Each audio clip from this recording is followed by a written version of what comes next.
গ্রাম এলাকাতে ৩,০০০ টাকায় কোনো বাসা পাওয়া যায় না।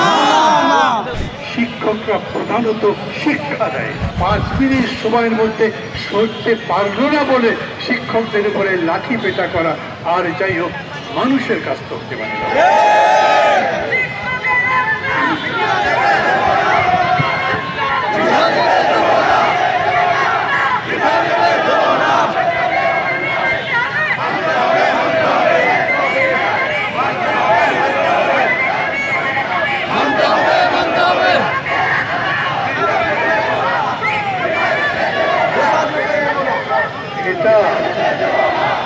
এটা এই জাতির জন্য একটা কলঙ্ক।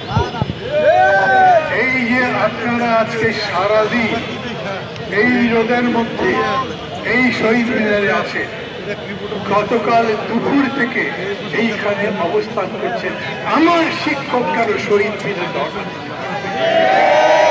তারা তাদের শিক্ষাই করে থাকবার কথা। এখন এই শিক্ষক বিক্ষুব্ধ হয়ে যদি তাদের শিক্ষা প্রতিষ্ঠানগুলো বন্ধ করে দেন, তাহলে তো তাদের দোষ দিতে পারবে না, তাহলে তো তাদের দোষ দিতে পারবেন না। প্রতিবাদ করবার জন্য শিক্ষকের আছে কি?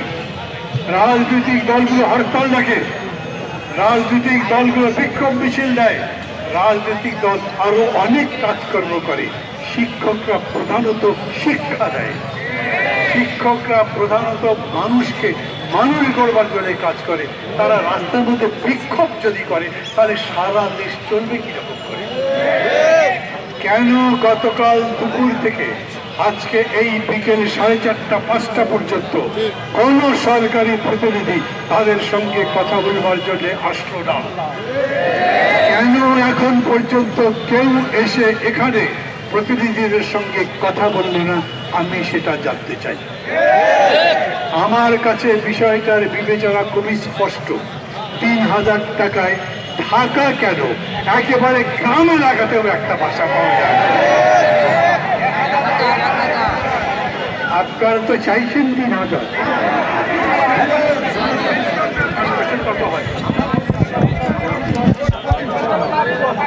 আমি গড়ে, ঠিক আছে ঠিক আছে, আমি পত্রিকায় পড়েছি গড়ে ৩,০০০ টাকার মতো লাগবে, এখন দেওয়া হয় ১,০০০ টাকা, তাই আমি ৩,০০০ বলেছি। আমি সেই জন্য বললাম, গ্রাম এলাকাতে ৩,০০০ টাকায় কোনো বাসা পাওয়া যায় না। সরকার যদি বলেন আমাদের কাছে টাকা নাই, ভাববো কি করা যায়, ভাববো। শিক্ষকরা যদি শহীদ মিনারে রাত কাটাতে পারেন, তাহলে গ্রাম এলাকাতে ১,০০০ টাকায় যে বাসা পাওয়া যায়, খড়ের ঘর, তার মধ্যেও থাকতে পারবেন। আপনাদের অপমান করতে চান না তারা, কিন্তু আপনারা যদি তাদের অপমান করেন, তাহলে শিক্ষকরা প্রতিবাদ করবে, তার সাথে সাথে আমরাও যোগ দেব সেই প্রতিবাদে।